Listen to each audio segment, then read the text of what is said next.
বেআমল মা বাপ সন্তানের ক্ষেত্রেও দুনিয়া লোভী, এটা মনে রাখবে। মানে যেই মা বাপ বেআমল, আখিরাতের ফিকির নাই, তারা তাদের সন্তানের ব্যাপারেও দুনিয়া লোভী। অর্থাৎ তারা সন্তান বড় করার একটাই উদ্দেশ্য, কামাই রোজগারি করবে, ঘর দালান বিল্ডিং করবে, তারা বয়সকালে খাবে, এটাই। এরপরে ছেলেটা নামাজ পড়ুক বা না পড়ুক, আখেরাতে জান্নাতে যাক বা জাহান্নামে যাক, এগুলো আমার দেখার বিষয়। আমার দেখার বিষয় হলো বিদেশ যাও, টাকা কামাই কর, অথবা শহরে যাও, টাকা কামাই কর, অথবা ব্যবসা করো, টাকা রোজগার কর। টাকা হইলেই ঠিক আছে, ঠিক মতো টাকা দিবা। এবার তোমার চরিত্র থাকুক বা না থাকুক, তোমার উপার্জন হালাল হোক বা হারাম হোক, যেটা ইচ্ছা এটা হোক, ওটা আমার দেখার দরকার। টাকা দিতেছে ছেলে ভালো, টাকা দিচ্ছে না ফোলাটা বেলাইনি, ফোলাটা কোনো কথা শুনে না। কি সমস্যা চাচা? ঠিক মতো টাকা দেয় না। তাইলে কথা শুনে না না শুনে, এটার মাপকাঠি হলো টাকা। ছেলেটা লাইনে না বেলাইনে, এটার মাপকাঠি হলো টাকা। ছেলেটা কামে লাগছে না কামে লাগে নাই, এটার মাপকাঠি হলো টাকা। টাকা রোজগার করে, টাকা দেয়, ছেলে কামে লাগছে, লাইনে আছে, ছেলে ভালো। টাকা পয়সা দেয় না, সে ভালো না। অথচ টাকা দিয়েই তো সন্তানের মাপকাঠি না। আল্লাহ নবী সাল্লাল্লাহু আলাইহি ওয়াসাল্লাম বলেন, মা নাহালা ওয়ালিদুন ওয়ালাদাহু মিন নুহলিন মিন আদাবিন হাসান। আল্লাহ নবী সাল্লাল্লাহু আলাইহি ওয়াসাল্লাম বলেন, প্রত্যেক মা বাবা, প্রতিটি পিতা মাতা তার সন্তানের জন্য যা কিছু দিয়ে থাকে, তার মধ্যে সবচেয়ে উত্তম যা দিল সেটা কি? আল্লাহ নবী বলেন আদাবুন হাসান। যে মা বাপ তার সন্তানকে উত্তম আদব শিখালো, আখলাক শিখাইলো, জিন্দিগি গড়ে দিল, আদব শিখালো, আল্লাহ নবী বলেন সেই মা বাপ তার সন্তানকে সবচেয়ে উত্তম জিনিসটা দিল। ওই মা বাপ সফল, ওই মা বাপ কামিয়াব, ওই মা বাপ কৃতকার্য। আর যে মা বাপ শুধু সন্তানকে দুনিয়ায় দেখাইল যে ধরো বাবা সুদে টাকা আনছি, তুমি বিদেশ যাও, পরে তুমি বিদেশ গিয়া এরপরে সুদের টাকা এগুলা তুমি শোধ করো, শেষ। বাপে সুদের নিচে, পুতে সুদের টাকা শোধ করতেছে, সমান তালে নাফরমান, সমান তালে পাপে, সমান তালে পাপে, দুজনই সমান গুনাহগার। এতে করে কোনো আফসোস নাই। এজন্য আল্লাহ নবী সাল্লাল্লাহু আলাইহি ওয়াসাল্লামের এই কথাটা মনে করাইলাম যে নবী সাল্লাল্লাহু আলাইহি ওয়াসাল্লাম বলেন, একজন মা বাবার জন্যে আল্লাহ নবী সাল্লাল্লাহু আলাইহি সাল্লামের কথা হলো আদব যেটা দেখালো এটা উত্তম। আমরা 5 ভাই, আলহামদুলিল্লাহ। আমার আব্বা আমাদেরকে খুব উল্লেখযোগ্য তেমন কোনো আসবাবপত্র, ঘর দালান বিল্ডিং কিচ্ছু করে দেয়া যায়, তেমন উল্লেখযোগ্য কিছু না। কিন্তু আলহামদুলিল্লাহ 5 ভাইকে আব্বা দিন শিখাইছে, মাদ্রাসায় পড়াইছে, কোরআন সুন্নাহ পড়াইছে। আমার আব্বা থাকতে থাকতেই আমরা 5 ভাই টাইটেল পাস করছি, দাওরা পাস করছি, আলহামদুলিল্লাহ।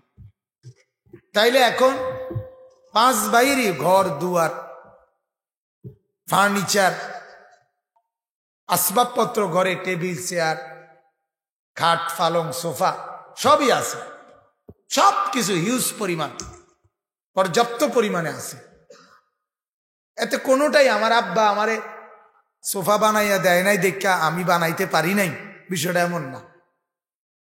আমার আব্বা আমারে খাট ঠিক করে দিয়ে যায় নাই দেখে আমি বানাই নাই, বিষয়টা এমন না। সময়ের প্রয়োজনে সবগুলোই হয়ে গেছে।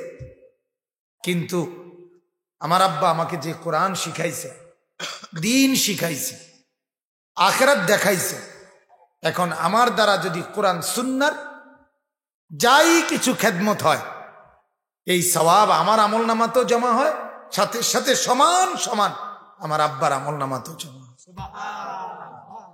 তো এখন আমরা পাঁচ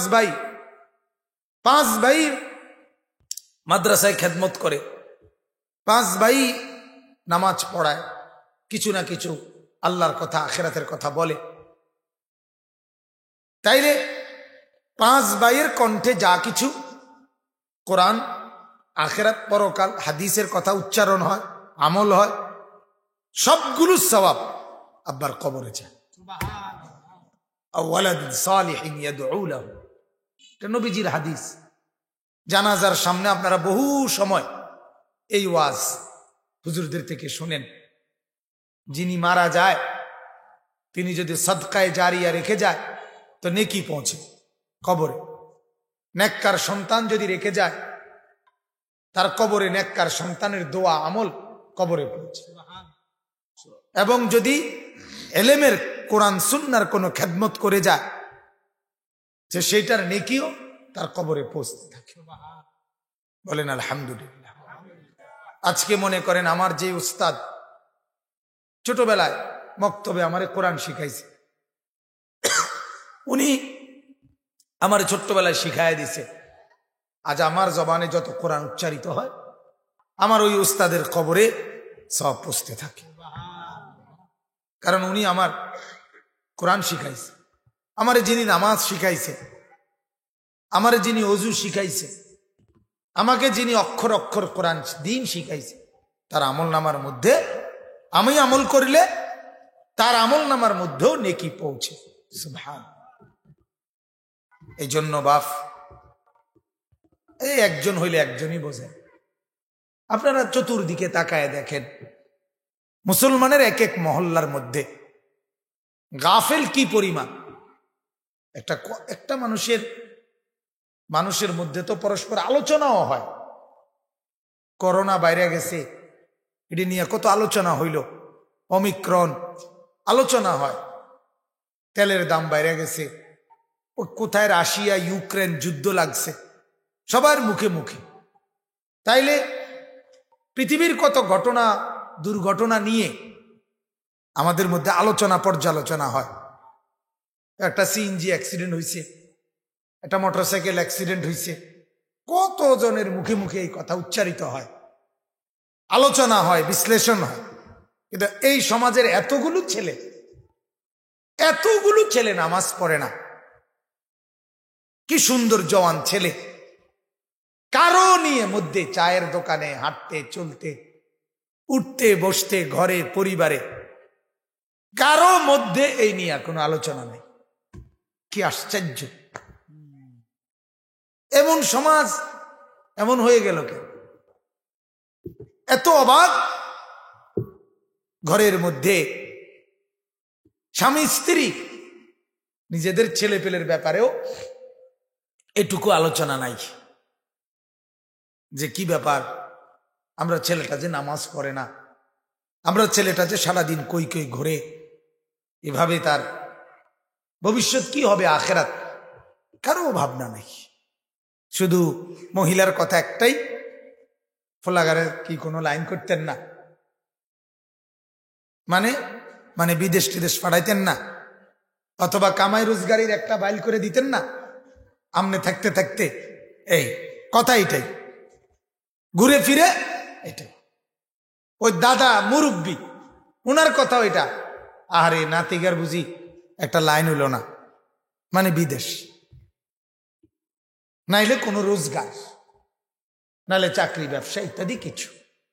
তাহলে জওয়ান বুড়ো প্রত্যেকের মাথাতে একটাই, যে সন্তানাদি নাতি নাতনির দুনিয়া সাজলো কিনা, দুনিয়ার চলাফেরার উপযোগী খানা খাদ্য খাইয়া দুনিয়ার সময়টুকু কাটাইবার উপযোগী হইল কিনা, এটা নিয়েই বুড়ো মানুষ, জওয়ান মানুষ, স্ত্রী, স্বামী, পরিবারের সবার আলোচনা পর্যালোচনা একটাই, এক কথাই, এটা নিয়েই আলোচনা। এটা নিয়ে আহা, সবাই মিলে দুনিয়া সাজাচ্ছে, আখেরাতের ব্যাপারে সবাই গাফেল। আখেরাতের ব্যাপারে বুড়া মানুষের মুখে বিড়ি, সিগারেট, জওয়ান ছেলের হাতে মোবাইলে অশ্লীল ছবি, দোনোটাই নাফরমান, দোনোটাই অপদার্থ, দোনোটাই বেখবর, এক কিসিমেরই দোনোটা। বুঝেন না এই কথাটা? এরও খবর নাই, হেরও খবর নাই। 60 বছরের বুড়ো এখনো বিড়ি খায়, তাহলে এবারও তো আখেরাতের কথা মনেই নাই, কবরের কথা ওনারও মনে নাই। আবার ওই 17-18 বছরের ছেলেটা এক ওয়াক্ত নামাজ পড়ে না, সারাক্ষণ মোবাইল চালায়, টোটো করে ঘুরে, এটারও আখেরাতের খবর নেই। তাহলে গাফেল এই দৃষ্টিকোণে জওয়ান আর বুড়ো কি হয়ে গেল? বরাবর হয়ে গেল, বরাবর হয়ে। ওরা ব্যক্তিগত হাতে হাতে মোবাইল চালায়, আর তারা বুড়ো মানুষ 8-10 জন মিল্লা সাদওয়ানে টেলিভিশন চায়। একই কথা, এক কথা না, ঘুরে ফিরা রেজাল্ট তো একই হল, কথা তো একই দাঁড়াই, কথা তো একই দাঁড়ায়। ওরাও ছেলেরা একজন আরেকজনের লগে কথাবার্তা বলতে সময় গালিগালাজ, মন্দ অসভ্য কথা ছাড়া অন্য কথা বলে না। বয়স্ক লোকও কথাবার্তা বলতে অহরহ অকথ্য গালিগালাজ করে। তাহলে জীবন চলার ক্ষেত্রে আমাদের জীবনের ধারা, চলার ধারা বরাবর বরাবর। জওয়ানেরও খবর নাই, বুড়েরও খবর নাই, কারো মনে নাই। অহুম আনিল আখিরাতে হুম গাফিলুন। আল্লাহ তাআলা বলে তোমরা সকলেই আখিরাত থেকে গাফেল। অথচ আল্লাহ তাআলা বলছেন ওয়ালা তাকুম মিনাল গাফিলিন। আল্লাহর আদেশ, কোরআনুল কারীম আল্লাহ বলছেন।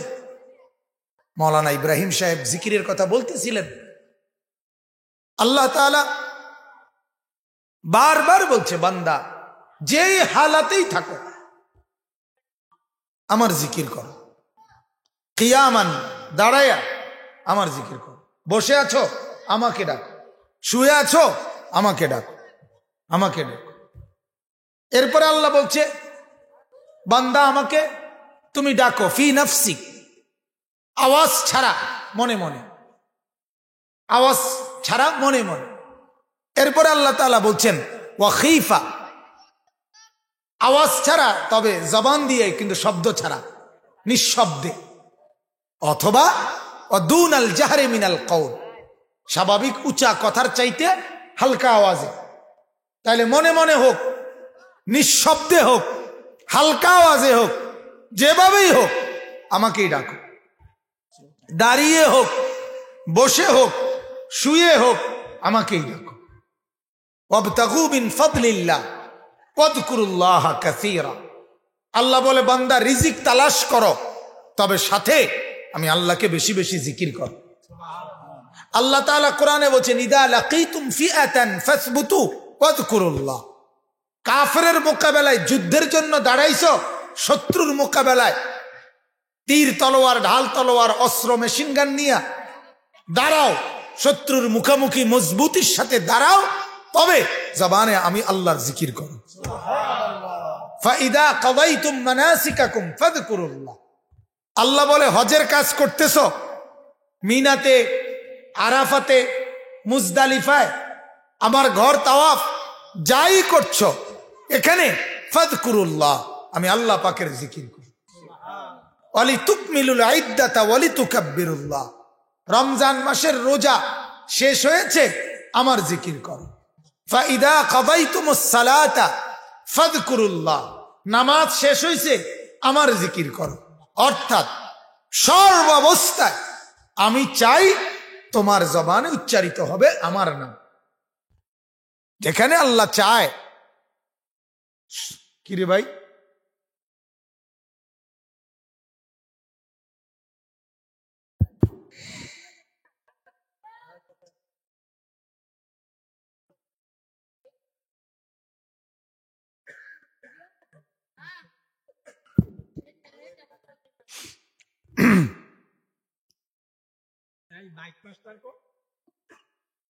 আছে হেরা দেখতেছে।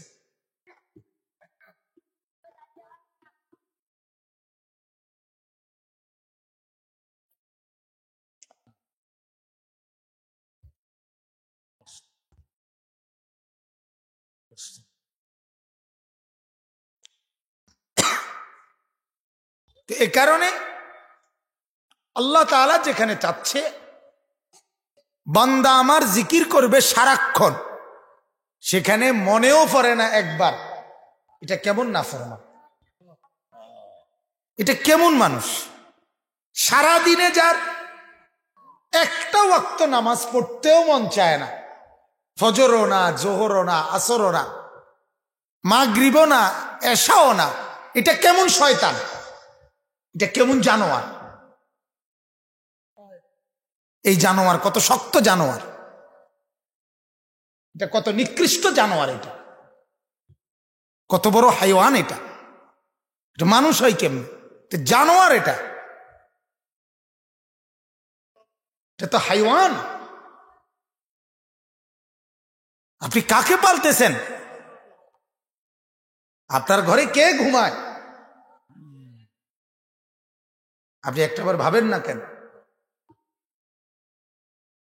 সারাদিনে যে একটা ওয়াক্ত নামাজ পড়ে না, এটা আপনার সন্তান, এটা মুসলমানের ছেলে হয় মিয়া, এই মুসলমানের বাচ্চা এরকম হয়।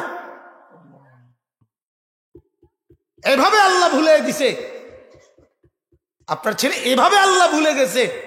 আপনি এখনো ভাত খাইতেছেন মিয়া। একজন আইসে বলতেছে আপনার ছেলে আগুনের মধ্যে পড়ে যাই গেছে, আপনি তখনও কইতে আছেন আমি বাট্টি খাইয়া সারি। কি করবো ব্যাপারটা এরুম না, আমি বাট্টি খাইয়া সারি 8:02 সাইচা চাই না, অটো পাইনি, ফাইলে যাবো। একজন আইসা বললো আপনার ছেলেটা নোয়াগাঁও স্টেশনে মোটরসাইকেল অ্যাক্সিডেন্ট করছে, রক্তে ভাইসে গেছে। আপনি কইলেন যে আমি ফান্ডা খাইতে আছি, বিড়িটা খাই বা বন্ডা খাইয়া সারি। তো এই পৃথিবীর প্রতিটা মানুষ এই বাপকে কি বলবে যে তোর মতো ডাকাত আল্লাহর জমিনে আর আসিনি? ঠিকই না বলেন না, বলবে কিনা যে তোর মতো ডাকাত তুই বাপ নি না, তোর মতো ডাকাত তো আর হয় না। অথচ আপনি শুনছেন, আমরা জানি এক ওয়াক্ত নামাজ না পড়লে 2,88,00,000 বছর জাহান্নামের আগুনে জ্বলতে হবে। ধাউ ধাউ করে আপনার ছেলেটা নামাজ না পড়ে ঘুমায় আছে, তার খাটে তার শরীরে আগুন জ্বলতেছে, এবার আর কোনো বুঝে নাই, দেমাগে এই আকলে নাই, আকলে নাই। দুনিয়া গুনতে গুনতে, টাকা গুনতে গুনতে, বন আর বিড়ি খাইতে খাইতে, চা বন খাইতে খাইতে আপনারা একেবারে দেমাগ এগুলো একবারে ফসাইয়ে এলাইছে সোজা কথা।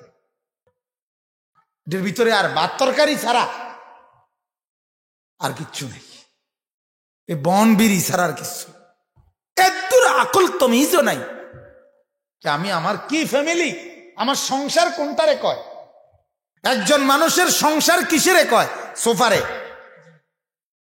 কথা বলেন না কেন মিয়া? 4টা খাটেরে কয় সংসার, 12টা কাছের ফ্ল্যাটেরে কয় সংসার। সংসার কারে কয়? বউ বাচ্চারে। কথা বলেন না কেন?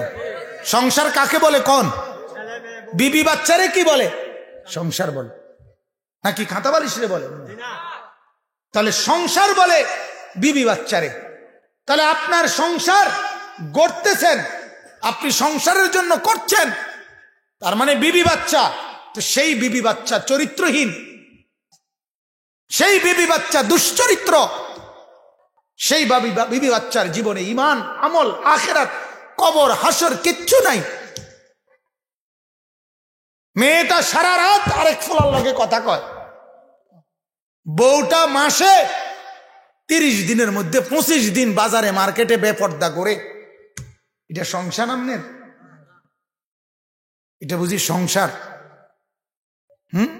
আপনার নাফরমান ফোলাটা দুপুরের বাট্টি খাইয়া বাইরিছে, রাতের বাজে 12টা, এই ডাকাইতে এই মাত্র ঘরে ঢুকছে, একটা ইবলিসের মতো, চুলের হদিস নাই, প্যান্টের হদিস নাই, চেহারার মধ্যে কোনো সুরত নাই, মানুষের কোনো নমুনা নাই। আপনি কি সংসার করতেছেন? কি কীর্তন ইট কেনেন? কীর্তিকে কার লাগা? কে থাকবে? কে থাকবে? খাট বানাইতেছেন, সোফা বানাইতেছেন, ইট কিনতেছেন, বালু কিনতেছেন, ঘর দুয়ার করতেছেন, কে থাকবে এটাতে? এই জানোয়াররা, এই বেনামাজিরা, এই সেজদাবিহীন, এই নাফরমানরা। আল্লাহর নবী বলছে, হাদিস এটা মিয়া, আল্লাহর নবীর হাদিস, যে ঘরের মধ্যে আল্লাহর জিকির নাই, যে ঘরে আল্লাহর বন্দিগি নাই, যে ঘরে আল্লাহর ইবাদত হয় না, আল্লাহ রসুল বলছে সে ঘর হলো কাল বাইতিল খারিব, কাল বাইতিল খারিব। স্পষ্ট হাদিসের শব্দ। আল্লাহ নবী বলেন সে ঘর হলো সারা বাড়ি। সারা বাড়ি নি কয় আমাদের দেশে, আলগা ঘর। সারা বাড়ির মধ্যে মানুষ থাকে না। সারা বাড়ি কয় ওইটারে যেটার মধ্যে মানুষ থাকে না। কুকুর থাকে, বিড়াল থাকে, সাপ থাকে, বিচ্ছু থাকে, কেচ্ছা থাকে, এগুলো না, মানে এটার মধ্যে কেউ থাকে না। আর আলগা এমনি সারা বাড়ি, এগুলো আছে না সমাজে?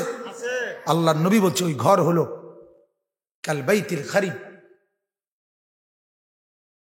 যে ঘরে আল্লাহর জিকির নাই, বন্দিগি নাই, কোরআন নাই, তেলাওয়াত নাই, ইবাদত নাই, সেজদা নাই, পর্দা নাই, সকালবেলা ভোর থেকে রাত 12টা পর্যন্ত যতক্ষণ এই নাফরমান সজাগ আছে অতক্ষণ টেলিভিশন চলতেছে।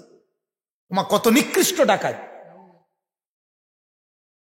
কত জঘন্য, কত নিচু মানসিকতা। হায় হায় হায় হায়। সকাল থেকে শুরু হয় বহু চা দোকানদারের মতো। অনেক নাফরমান চা দোকানদার আছে যাদের চা দোকানের মূল উৎস আয়ের, তার জিন্দিগিটাই তার টেলিভিশনটা। তে বুঝে এটা ছাড়া তার কপালে সুখ নাই। টেলিভিশন চললেই তার কামাই। সে তার মা বাপ তার সবকিছু তার বানায় নিছে এই টেলিভিশন। টেলিভিশনই তার বাপ, টেলিভিশনই তার মা। এটাই তার দিন, এটাই তার ধর্ম, এটাই তার জিন্দিগি, এটাই তার দুনিয়া, এটার উপরই সবকিছু। আহা, এভাবে বুঝি মানুষ গাফেল হয়, নিজেকে বুঝি মানুষ এভাবে ভুলে যায়। বাজান ছেলেরা তোমরা বলো মিয়া, তোমার কথা তুমি বলো। তোমার জীবনটা এইভাবে নষ্ট হয়ে যাওয়া কি হইতেছে? জীবনে কি গড়লা? না পৃথিবী চিনলা, না সমাজ চিনলা, না এলাকা চিনলা, না মানুষের মতো মানুষের পরিচয় চিনলা। একটাবারও ভাবলা না হায় হায় তোমারে দিয়া, এই অপদার্থ দিয়া এই সমাজের কি হবে? জিন্দিগি বুঝি এন দিয়া খাওন, ওন দিয়া টয়লেটে থুইয়াইন, এই নি জীবন। আহা, জীবন বুঝি এই কদ্দুরের নাম। কিছু খানা খাদ্য খাওয়া আর ঘুম যাও, এর নাম জীবন। আর এই নর্তকীর ছবি দেখা, নাচ গা, এক নারী, এক শাহওয়াত, এক শাহওয়াত। এক শাহওয়াতের জন্য মানুষ কি পুরাটা জীবন শেষ করে দেয়? এক নারী কি মানুষের 24 ঘন্টা দরকার? কথা বলেন না কেন? যে কোনো পুরুষ যে বিয়ে করে হেতি কি হেতের বউ লইয়া 24 ঘন্টা বইয়া থাকে? তো তুই যে সারা দিন নাই রাত নাই, তুই বেড়ি তোর ছবি লইয়াই তো বইয়া রইলি। তুই তো উলঙ্গ ছবি নিয়েই বইয়া রইল। তুমি কি পরিমাণ অপদার্থ তুমি ভাবো? তোমার যে ন্যূনতম আকলটুকু নাই, বিবেকটুকু নাই, মনুষ্যত্ব নাই। এই জন্য আপনারা ভাবেন, ভাবেন, আপনারা প্রত্যেকেই ভাবেন সংসার কাকে বলে, বুঝেন, জীবনের হিসাব নিকাশ মিলান। কি করে জীবনে দুনিয়ার থেকে গেছেন, কি করে গেছে। আমাদের বাংলাদেশের শ্রেষ্ঠতম আলেমে দ্বীন শেখুল হাদিস আল্লামা আজিজুল হক রাহমাতুল্লাহ আলাইহি, উনি ইন্তেকালের পূর্বে বলছিলেন যে আমি পৃথিবী থেকে বিদায় নিচ্ছি এমন অবস্থায় যখন আমার ফ্যামিলিতে আমার ছেলে মেয়ে নাতি নাতির মধ্যে প্রায় 100-র কাছাকাছি হাফেজে কোরআন। এই যে আল্লামা মামুনুল হক যার সন্তান, ওনার আব্বা বলছেন শেখুল হাদিস আল্লামা আজিজুল হক রাহমাতুল্লাহ। আমার শায়েখ আরিফ বিল্লাহ আল্লামা মুফতি মুশতাকুন নবী সাহেব, ওনারা 10 ভাই,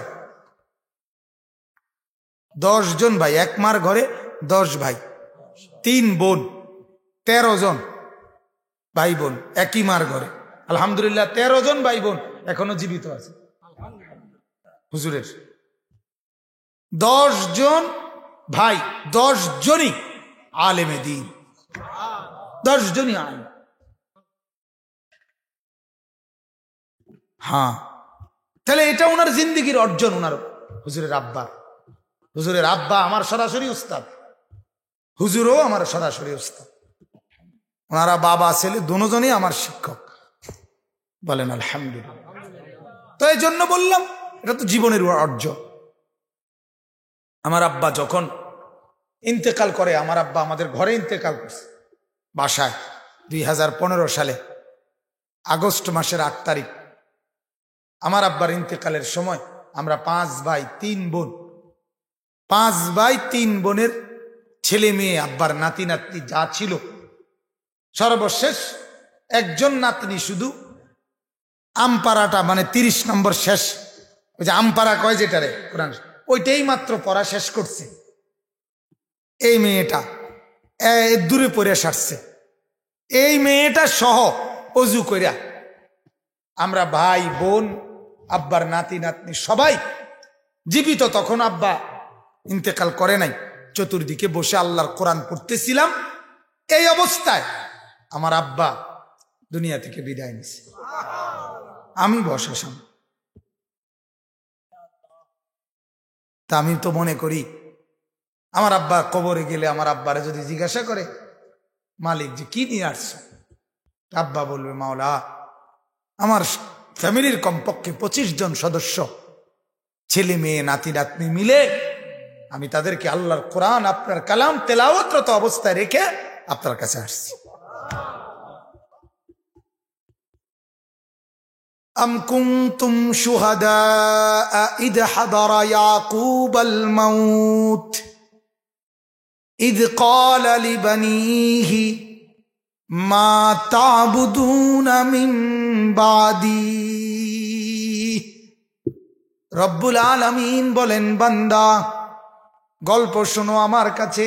আল্লাহ বলে, ও আমার বান্দারা, আমার নবী ইয়াকুব তার মৃত্যুর সময় যখন ঘনিয়ে এসেছে, ইয়াকুব নবী তার 11 জন সন্তানকে একত্র করে আল্লাহ বলেন একত্রে পাশে ডেকে মৃত্যুর পূর্ব মুহূর্তে ছেলেদেরকে কেবল একটা কথা জিজ্ঞেস করছে, মা তা'বুদুনা মিন বাদি।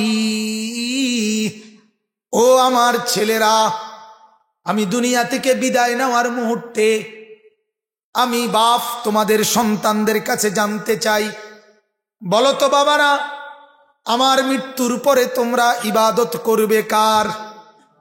ইয়াকুব নবী বললেন, 11 জন ছেলে একত্রে জবাব দিছে, আলু না'বুদু ইলাহাকা ওয়া ইলাহা আবাইক। আব্বা আপনি কোনো চিন্তা করবেন না, আপনি নবী ইয়াকুব, আপনার পূর্বে যারা নবী ইসমাইল ইব্রাহিম, আমরা তাদের সহ আপনারা সবাই যেই মাওলার বন্দেগী করেছেন, বাবা আপনার মৃত্যুর পরেও আমরা সেই মাওলার গোলামি করে যাব।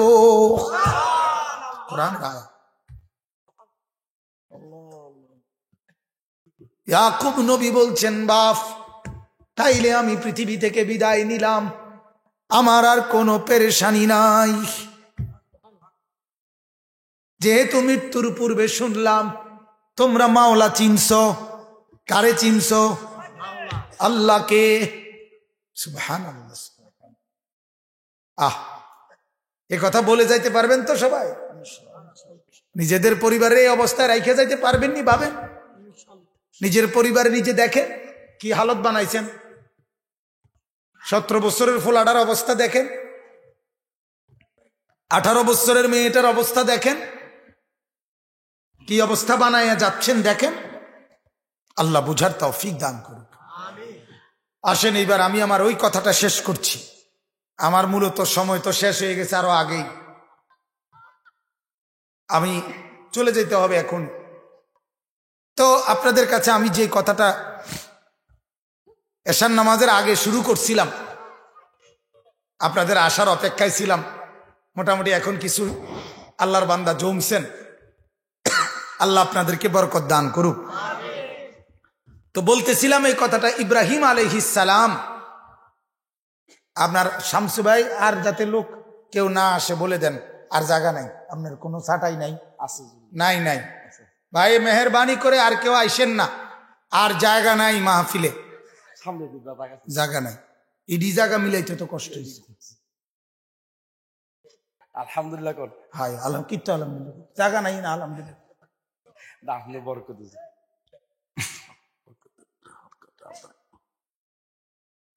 কি করতাম? আলহামদুলিল্লাহ বলেন। তো বলতেছিলাম ইব্রাহিম আলাইহিস সালাম আল্লাহ তাআলার কাছে বারবার পরীক্ষা দিছেন। তো বুঝে সব আসিল না, এসার আগে কিছুক্ষণ বয়ান করছি, এরপরে বিরতি দিছি, নামাজ পড়ে আবার বসছিল। তো আল্লাহ পাক রব্বুল আলামিন ইব্রাহিম আলাইহিস সালামকে যতগুলো পরীক্ষা নিছেন, সমস্ত পরীক্ষায় উনি সর্বোচ্চ উত্তীর্ণ হয়েছেন। বলেন আলহামদুলিল্লাহ। ফলে আল্লাহ তাআলা উনাকে একটা পুরস্কার দিছে যে ইব্রাহিম, আমি তোমাকে কিয়ামত পর্যন্ত মানুষের জন্য ইমাম বানায় দিলাম। ইন্নী জাইলুকা লিন্নাসি ইমামা, একেবারে কিয়ামত পর্যন্ত আগত সমস্ত মানুষের জন্য আমি তোমাকে ইমাম বানালাম। সেই থেকে সর্বযুগের মানুষ ইব্রাহিম আলাইহিস সালামকে মানত, স্বীকার করত। কিন্তু ঘটনাচক্রে পরবর্তীতে তো আরো নবী আসছে, সমস্ত নবীদের অনুসারী হয়েছে, সবাই ইব্রাহিম নবীর নাম জানত এবং ইব্রাহিম নবীকে সবাই মানার চেষ্টা করত। কিন্তু শয়তানের প্ররোচনায় কুফরি আর শিরিক করে করে বহু সম্প্রদায় সহি রাস্তা সিরাতে মুস্তাকিম, যেটা আল্লাহর পক্ষ থেকে মনোনীত পথ, যেটা এটা ভুলে গেছে, ত্যাগ করছে। কিন্তু ত্যাগ করার পরেও করতেছে উল্টা পাল্টা, এরপরও বলতে আমরা ইব্রাহিমের অনুসারী। কথা বুঝছেন? এই ছিল তাদের অভ্যাস। যেমন মুসা আলাইহিস সালামের কওম ইহুদি, তারা মুসা আলাইহিস সালাম পরবর্তী ধীরে ধীরে তারা অসংখ্য ধর্মের মধ্যে, কিতাবের মধ্যে বিকৃতি করে ফেলছে, শরীয়তের বিধিবিধানের মধ্যে। কিন্তু সমস্ত বিকৃতির পরেও তারা বলতো আমরা ইব্রাহিমের অনুসারী। খ্রিস্টান যারা ঈসা নবীর অনুসারী, আজকে যারা এই যে গোটা ইউরোপ খ্রিস্টান, এরা ঈসা আলাইহিস সালামের আসমানে তুলে নেওয়ার পর 200 বছরের ব্যবধানেই ওনার ধর্মের মূল বাণী সব ভুলে এলোমেলো করে ফেলছে। অসংখ্য শিরিক, কুফর, অনেক কিছু তারা তাদের মধ্যে ঢুকায় ফেলছে। কিন্তু এরপরেও নিজেদেরকে তারা দাবি করত আমরা ইব্রাহিমের অনুসারী।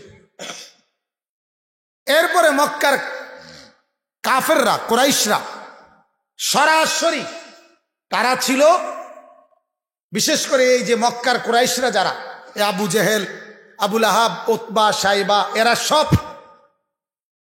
এরা প্রত্যেকেই ছিল সরাসরি হযরত ইব্রাহিম আলাইহিস সালামের ছেলে ইসমাইল, এই যাকে নিয়ে এত আলোচনা, ইসমাইল নবী উনার বংশধর। এই কুরাইশ, এই আবু জেহেল, আবুল আহাব, উতবা, সাইবা, এরা সব নবীজির দাদা আব্দুল মুত্তালিব, ওনারা সবাই ইসমাইলের বংশধর ছিল, নবীর বংশধর। কিন্তু ধীরে ধীরে তারাও নিজেদের মধ্যে অগণিত মূর্তি পূজা, শিরিক, কুফর করতে করতে ইব্রাহিম এবং ইসমাইলের মূল ধর্ম আল্লাহ প্রবর্তিত যেটা সিরাতে মুস্তাকিম যেটারে বলে, এইটার থেকে বিচ্যুত হয়ে নিজেদের মতো করে অগণিত বিধিবিধান উলট পালট রদবদল করে তছনছ করে ফেলছে। কিন্তু এরপরও মুখে দাবি করত আমরা ইব্রাহিমের অনুসারী। কথা বুঝছেননি? তার মানে আমি বুঝাইতে চাইতেছি যে কথাটা, ইব্রাহিম আলাইহিস সালামের পরে, ইব্রাহিম আলাইহিস সালামের মাধ্যমে আল্লাহ তাআলা যেই সিরাতে মুস্তাকিম চালু করছিলেন, সঠিক পথ, পরবর্তী বহু জেনারেশন, বহু সম্প্রদায় তারা নিজেরা কুফর, শিরিক, বিদআত, অগণিত মন গড়া নিয়ম কানুন, বিধিবিধান নিজেদের ধর্মের অনুশাসনের মধ্যে ঢুকাইয়া একেবারে তছনছ করে ফেলছে। কিন্তু এরপরেও নিজেদেরকে দাবি করত কি? ইব্রাহিমের অনুসারী। আপনারা আরো আরো সহজ উদাহরণ দেই, বুঝবেন।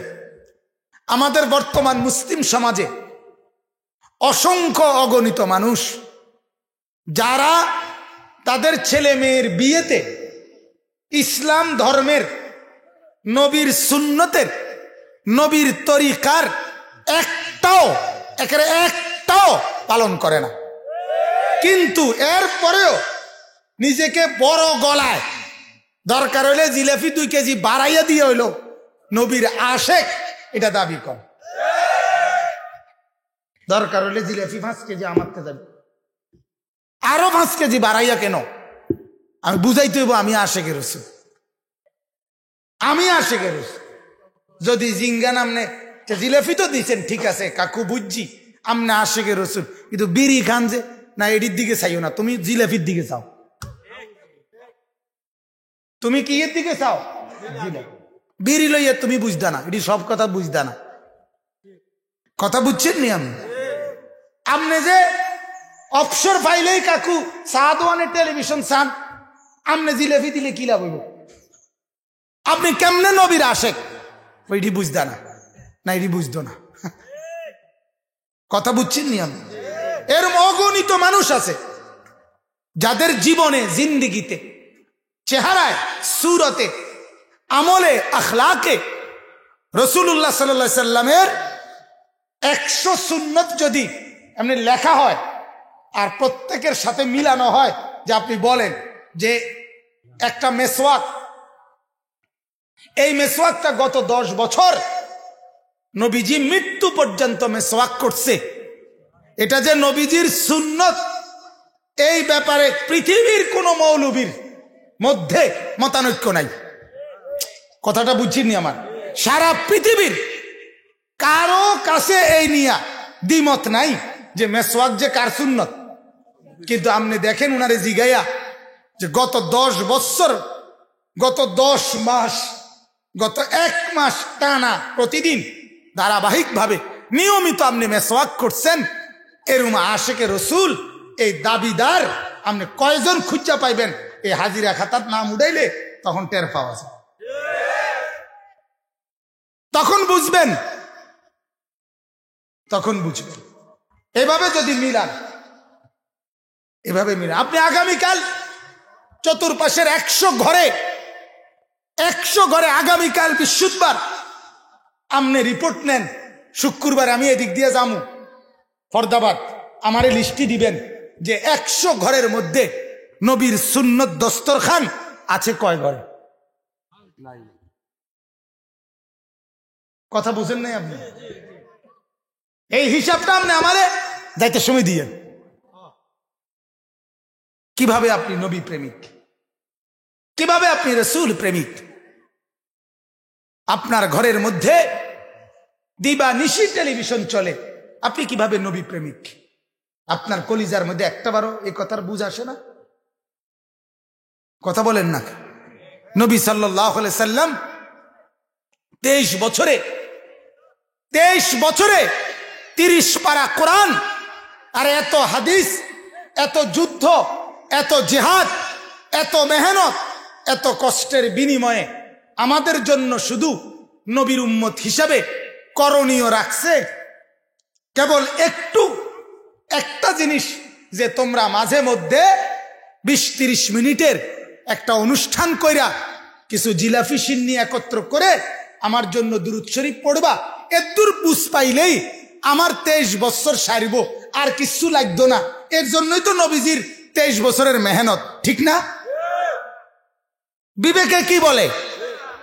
ইনসাফে কি বলে? মিয়া ইনসাফ কি বলে?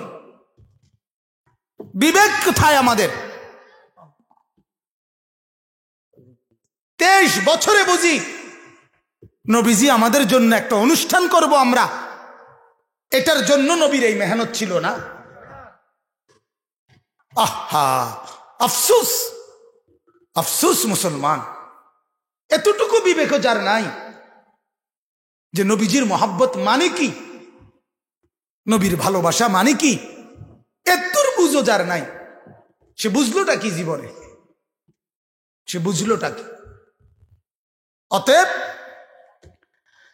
আমি এবার বলতে চাই, এই ইহুদিরা, খ্রিস্টানরা এবং মক্কার কুরাইশরা সবাই দাবি করত আমরা ইব্রাহিমের অনুসারী। কার? আল্লাহ তাআলা বলেন নবী, এখানে আইসা এই কথাটা বলি শেষ। সূরা আনআমের 161 নম্বর আয়াতে আল্লাহ তাআলা নবীজিকে বলেন, বন্ধু আপনি এদের সবাইকে বলে দেন তোমরা কেউ ইব্রাহিমের অনুসারী না, তোমরা কেউ সঠিক পথের অনুসারী না, বরং সঠিক পথ ওইটা আমার আল্লাহ আমি মুহাম্মদকে যেই পথ দেখাইছে সেটা। কথা বুঝছেননি? আজ আমি যেটা বলতেছি তোমাদের কাছে, আমি রাসূল যেটা বললাম, এটাই একমাত্র আমার আল্লাহর পক্ষ থেকে হেদায়েত, এটাই সিরাতে মুস্তাকিম, এটাই প্রতিষ্ঠিত দিন, এটাই মিল্লাতে ইব্রাহিম। এই যে আল্লাহ তাআলা বলেন, কুল, নবী আপনি বলুন, ইন্নানি হাদানি রব্বি, নিশ্চয়ই আমার আল্লাহ আমাকেই কেবল হেদায়েত দিয়েছেন, সঠিক পথ দেখিয়েছেন। কিসের? ইলা সিরাতিম মুস্তাকিম। সিরাতে মুস্তাকিম কোনটা? জান্নাতের রাস্তা কোনটা? আল্লাহর সন্তুষ্টির রাস্তা কোনটা? এটা একমাত্র এই মুহূর্তে সঠিকটা সিরাতে মুস্তাকিমটা আল্লাহ আমাকে জানাইছে। কাকে? আমাদের নবীকে। কাকে বলেন না? এরপর আল্লাহ বলেন দীনান কিয়ামাম মিল্লাতা ইব্রাহিম। এই আল্লাহ আমাকে যে দিন দিছেন এটা কিয়ামান, এটা সুপ্রতিষ্ঠিত, এটা এমন দিন দিছে পৃথিবীর যত ঝড় ঝাপটা, পৃথিবীর যত বিরোধিতা, যত কিছুই হোক, এটাই একমাত্র পৃথিবীতে টিকে থাকবে। মিল্লাতা ইব্রাহিমা, এটাই একমাত্র মিল্লাতে ইব্রাহিম, ইব্রাহিমের মিল্লাত, ইব্রাহিমের প্রকৃত অনুসারী। সুবহানাল্লাহ। হানিফান, যেই ইব্রাহিম ছিল একনিষ্ঠভাবে আল্লাহর অনুগত। কার অনুগত? ওমা কানা মিনাল মুশরিকিন। আল্লাহ বলে, নবী বলে দেন তোমাদের প্রত্যেকের মধ্যে শিরিক আছে। কেউ ঈসা নবীকে আল্লাহর ফুত বানাই লাইছো, শিরিক। কেউ উজায়ের নবীকে আল্লাহর ফুত বানাই লাইছো, তোমরা ইহুদিরা, এটাও তো শিরিক। তোমরা শত শত 360-এর বেশি মূর্তিরে কাবা ঘরের মধ্যে ঢুকাইয়া তোমরাও তো এগুলারে আল্লাহর দিকে দেবতা বানাই লাইছো, ইবাদতের উপযুক্ত, এগুলোও তো শিরিক। আল্লাহ বলেন, নবী বলে দেন শিরিক আছে যার মধ্যে, সে কখনোই ইব্রাহিমের অনুসারী হইতে পারে না। কারণ ওয়ামা কানা মিনাল মুশরিকিন, ইব্রাহিম নবী কখনোই মুশরিক ছিলেন না। কি ছিলেন না? মুশরিক ছিলেন। এরপর আল্লাহ বলেন, বলি নবী বলে দেন, কুল ইন্না সালাতি ওয়া নুসুকি ওয়া মাহইয়ায়া ওয়া মামাতি লিল্লাহি রাব্বিল আলামিন। নবী আপনি বলে দেন, আমি যেই নামাজ পড়ি আল্লাহর জন্য, আমি যেই কুরবানি করি আল্লাহর জন্য, আমি যেই হজ করি আল্লাহর জন্য, আমি যা বন্দিগি করি আল্লাহর জন্য, ওয়া মাহইয়ায়া আমি যে বেঁচে আছি আল্লাহর জন্য, আমি যে মরব, ওয়া মামাতি আল্লাহর জন্য, লিল্লাহি রাব্বিল আলামিন রব্বুল আলামিন আল্লাহ পাকের জন্য। অতএব তোমাদের কারো তাবেদারি, দুনিয়ার কাউরে উঠানো নামানো, দুনিয়ার অর্থবিত্ত জমা, এর জন্য আমার কিছু না। আমার সবটাই বেঁচে থাকা, মরে যাওয়া। কিছু কইবা দোস্ত? এরপরে নামাজ, এরপরে বন্দিগি, সবকিছু কার জন্য? কাজে সবকিছু যার আল্লাহর জন্য, সেই কেবল ইব্রাহিমের অনুসারী। কারণ ইব্রাহিমের সবকিছু ছিল কার জন্য? আল্লাহ এটা বুঝাইছে না, ছেলেটারে আদর করবা না আমার জন্য। ইব্রাহিম বলছে ঠিক আছে। ছেলেটাকে বাড়িতে রাখবা না আমার জন্য, ঠিক আছে। ছেলেটাকে জবাই করো আমার জন্য, ইব্রাহিম বলছে ঠিক আছে। সব দিলাম মাওলা আপনার জন্য। তাহলে নিজের সব যে আল্লাহর জন্য দিয়ে দেয়, সেই হয় কেবল কি? ইব্রাহিমের অনুসারী। শেষ আয়াত, লা শারীকা লাহু ওয়া বিযালিকা উমিরতু ওয়া আনা আউয়ালুল মুসলিমিন। নবীজিকে আল্লাহ বলেন আপনি, আমি যেই আল্লাহর জন্য বলছি, যিনি রব্বুল আলামিন, তার কোনো শরীক নাই। তার কি নাই? অতএব দেবতাকে তার সাথে মিলাইলে হবে না, ঈসা নবীকে তার সাথে মিলাইলে হবে না, ওজায়ের নবীকে তার লগে মিলাইলে হবে। তিনি কি? একাই, তিনি আল্লাহ। অবিদালিকা উমিরতু, আল্লাহর কোনো শরীক নাই, আল্লাহর সাথে কাউকে মিলানোর সুযোগ নাই। এই কথাটাই আল্লাহ আমাকে আদেশ করছেন, এটাই আমাকে বলতে হবে। ওয়া আনা আউয়ালুল মুসলিমিন। আর এই কথা মনে রাখবা, আল্লাহ পাক নবীকে বলেন আপনি বলে দেন, এইভাবে আল্লাহকে মানা, যে সব আল্লাহর জন্য, তার কোনো শরীক নাই, এটাই আল্লাহর আদেশ। এই কথা মেনে নেওয়া, এটাকে বলে মুসলিম। আর আমি মুহাম্মদ হলাম আল্লাহর অনুগত প্রথম মুসলিম। মুসলমানের আনুগত্যশীলদের মধ্যে আমি 1 নাম্বার, এটা তোমাদেরকে বললাম। সুবহানাল্লাহ, আমার বাপ। তাহলে এই কথার 3টা আয়াত থেকে আমি আপনাদেরকে কি বুঝাইতে চাই? আমি এই কথাটা বুঝাইতে চাই, আজকে যদি আমরা এখানে যারা বসছি, আমরা যদি নিজেদেরকে মুসলমান বলি, তাইলে তো এক কথাই শেষ। মুসলমান তো হবে সে, নবী এখানে বলছে, যার শয়ন স্বপন, আচরণ উচ্চারণ, আবেগ অনুভূতি, কথাবার্তা, লেনদেন, আচার অনুষ্ঠান, উঠা বসা, নড়া চড়া, আহার নিদ্রা, খাদ্য খাবার, সকাল দুপুর, বিবি বাচ্চা, সংসার, সবকিছুর মধ্যে আল্লাহ এবং তার রাসূলের আনুগত্যতা আছে, সেই মুসলিম। সেই কি বলেন না? আর যদি এটা না থাকে, তাহলে তুমি মুসলিম দাবি নামে, দাবিদারের মধ্যে, মুসলমানের নামে তুমি একজন দাবিদার, মূলত মুসলিম না, তুমি ধোঁকাবাজ, তুমি প্রতারক।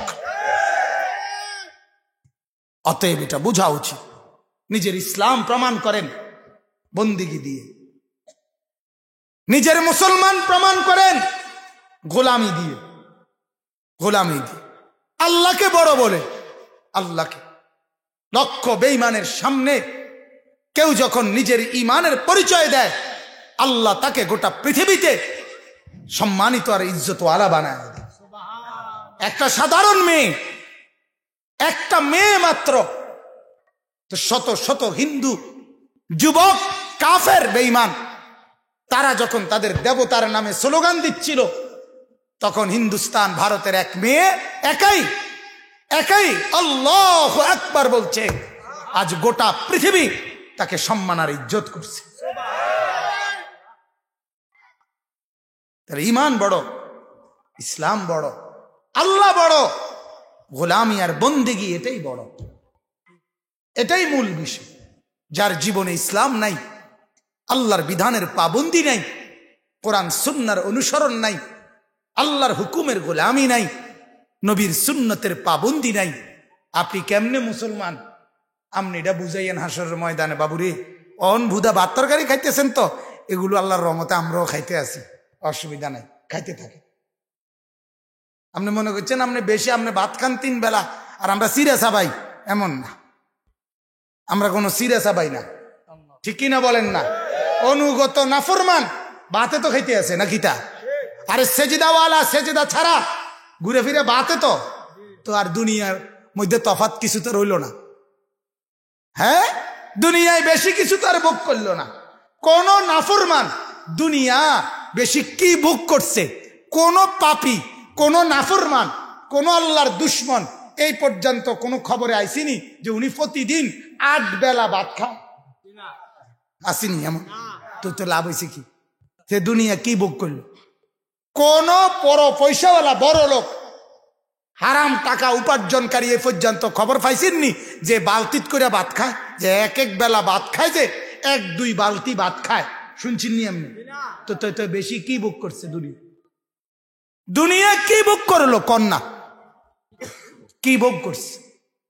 এক লগে 3টা খাটে একত্রে হতে একই সময়ে এরম কোনো বেড়ই এ পর্যন্ত খবরে আইসিনি। তো কি ভোগ করছে কি দুনিয়া? দুনিয়া বেশি কি ভোগ করলো? কিছুই না, বেহুদা দুনিয়া, কিছুই ভোগ হইল না, আখেরা তো কিছু পাইল না, তো বরবাদ ছাড়া আর কিছু। আল্লাহ আমাদেরকে বুঝার তৌফিক দান করুক, আল্লাহ তাআলা আপনাদেরকে কবুল করুক।